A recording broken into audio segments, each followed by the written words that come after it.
So I've been doing a series on boxes in the archives, and this one is labeled Eugenics Biblio, and this is before computers. And so if you want to have a file, and what this represents, this part of it, is the New York Public Library's card catalog for eugenics. And I just sat there and copied the catalog, copied every item in the card catalog and where it was. It shows a level of OCD that, I mean, I don't know how long this took me to do. But so here's, you have a little, I have a copy of the New York Public Library. It doesn't exist anymore. They've long since gotten away with their card catalog and computerized everything. But this one here, this is really interesting. This little thing here, this is, pull it out.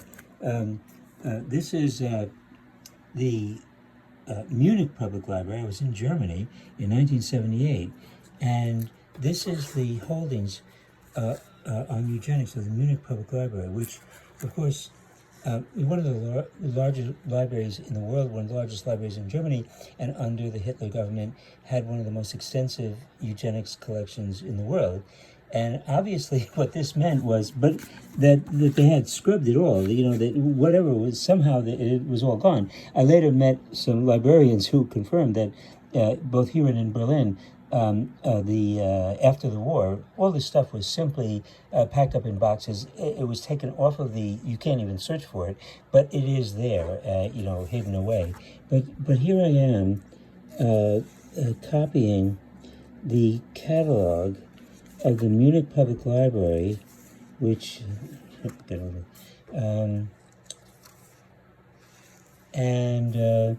mean, it did make a point for me, but it also reminds me of my own OCD, which is kind of what it takes to jump down these rabbit holes and spend all this time. I'm also going to be talking this week about Amitav Ghosh, whose book just arrived today or yesterday, The Nutmeg's Curse. He is just an extraordinary author who I first encountered with regard to the Cairo Geniza.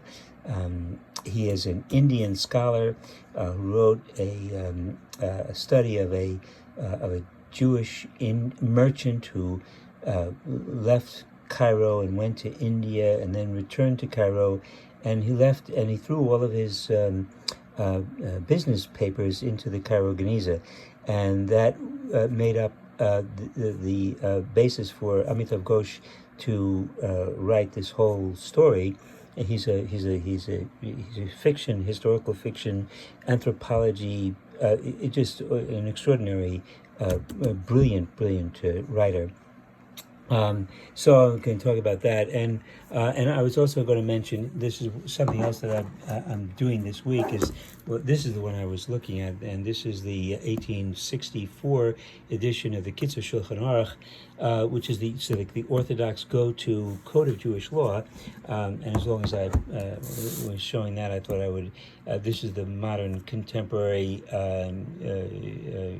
conservative code of Jewish law, and it's the observant life. In other words, if you subscribe to this tradition, there's all kinds of recommendations on how to live your life, and it's very detailed. You don't want to leave anything to chance. So that's it for this week's What's in the Box, and we'll be back in the future. This is obviously something that just is going to be an ongoing set of YouTubes on the archival collection.